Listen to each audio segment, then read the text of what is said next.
Mr. Gerald Giam.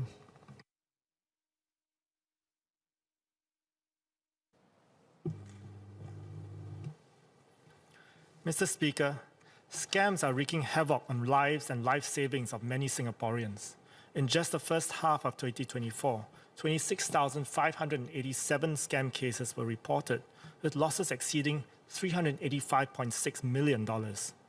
Behind some of these numbers are residents of Aljunied GRC, a number of whom have sought my help to recover their hard-earned money.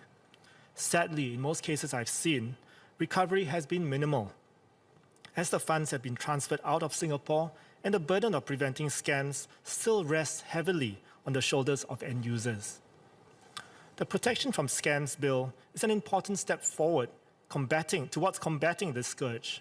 However, it introduces a significant change to the legal relationship between banks and their customers.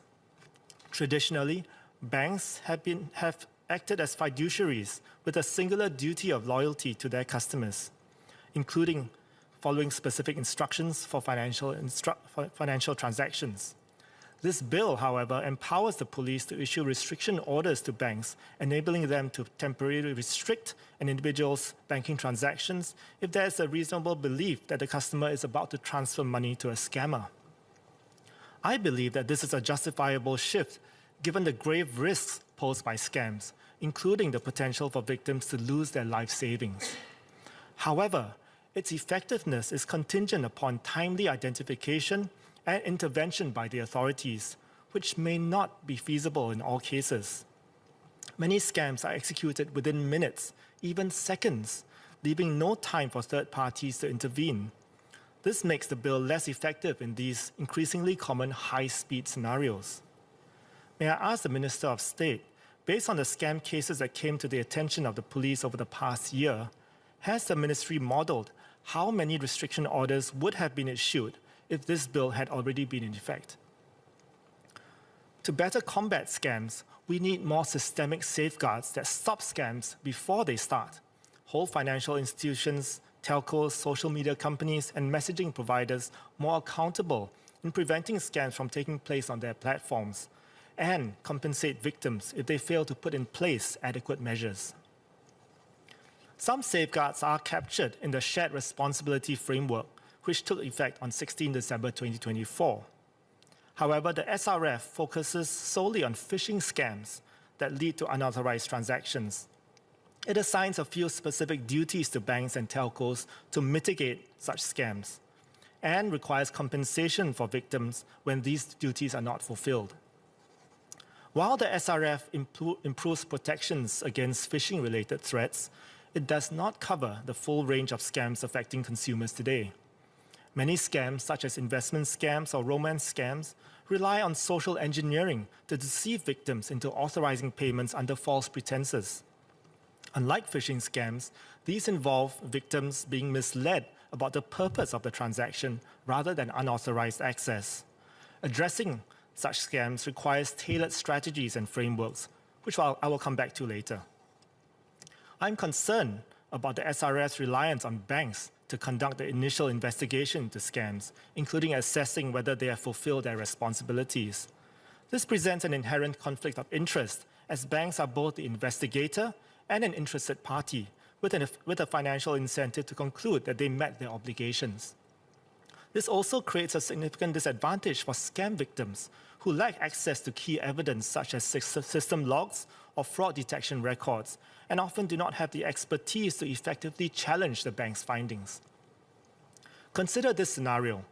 A bank customer falls victim to a phishing scam where their funds are fraudulently transferred out of their account.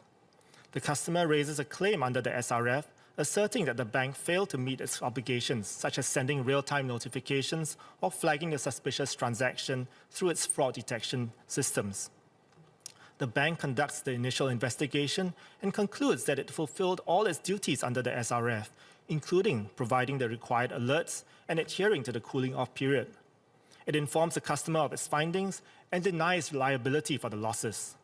The customer, lacking access to system logs or detailed evidence of the bank's actions, is unable to independently verify whether these obligations were indeed fulfilled. Although the customer has the option to escalate the matter to FIDREC or MAS, these bodies may also face limitations in their ability to access critical evidence.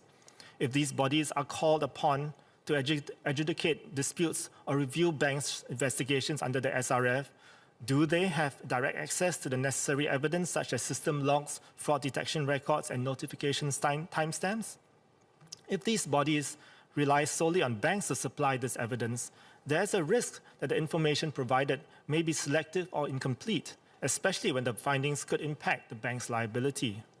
For oversight to be truly effective, these adjudicating bodies must have the authority and technical capability to directly access and verify evidence rather than depend on the bank's representations alone.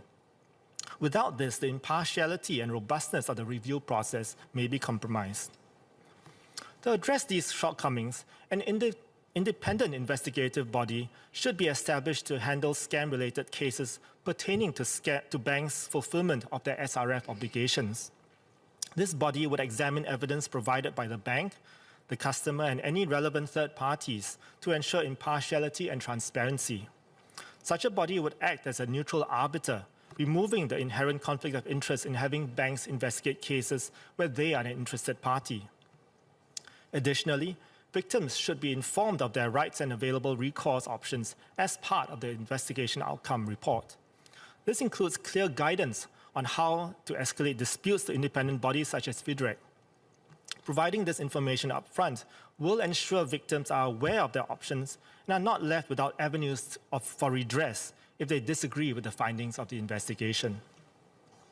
I would like to make several more proposals for regulators to require platforms to put in place enhanced protections against a wider range of scams. These complement the proposals I put forward in my speech during the second reading debate on the Online Criminal Harms Bill on 5th July 2023. A recurring scam that my residents have brought to my attention involves the misuse of digital wallets like Apple Pay and Google Pay. Scammers set up a digital wallet linked to the victim's bank account, while multi-factor authentication, MFA, is typically required during setup. Scammers exploit social engineering techniques to manipulate victims into unknowingly approving the setup. Once the wallet is linked, subsequent payments often bypass additional authentication, allowing scammers to rapidly deplete funds without further victim involvement. This highlights several possible vulnerabilities in the current system. First, the reliance on MFA alone is insufficient when victims are tricked into authorizing fraudulent setups. Second, once the digital wallet is authorized, there is a lack of effective monitoring to detect and flag suspicious transactions. Third, the absence of clear accountability between banks and digital wallet providers exacerbates the issue, leaving victims with little recourse.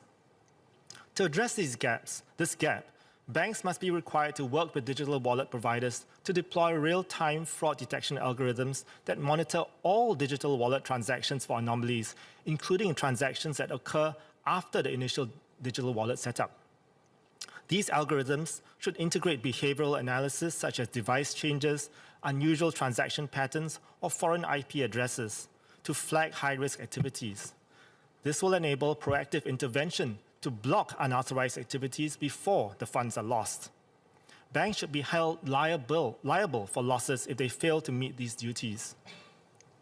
Financial institutions should be required by the regulator to enhance back-end fraud detection by integrating account data, behavioral analysis, and anomaly detection to identify high-risk payees. These are the possible scammers or their agents. This approach minimizes reliance on customers' judgment alone and strengthens fraud detection. Many platforms, including social media, email, and messaging services, as well as telcos and mobile handsets, already offer mechanisms to block and report suspected scams. However, these reports are often siloed, remaining on the user's device or with the platform concerned. There is no centralized scam database to consolidate and share this information. Currently, many scam reports only enter the scam database managed by the Singapore Police Force if the user installs the Scam Shield app and submits a scam through it. This approach is insufficient to crowdsource the collective knowledge of a broader pool of users to identify and report scams as they emerge. To address this, the scam database currently managed by the police should be allowed to receive real-time updates from the banks, telcos, and social media platforms and messaging providers based on user reports, while incorporating robust safeguards to protect privacy. These platforms should then use this shared data for monitoring and proactively blocking scams on their own platforms. MAS and IMDA should assess and rate financial institutions, telcos, social media companies, and messaging platforms on the robustness of their anti-scam measures and their implementation of the systemic safeguards mentioned earlier. To promote accountability and incentivize improvements, these ratings should be clear, fair, and standardized with transparency to consumers. However, vulnerabilities identified during the assessment should not be publicly disclosed until the entities have had a reasonable opportunity to address them to ensure security is not compromised. Mr. Speaker, scams are an evolving threat. This bill takes an important step forward with its focus on emergency brakes to mitigate harm in individual cases. However, its scope remains narrow.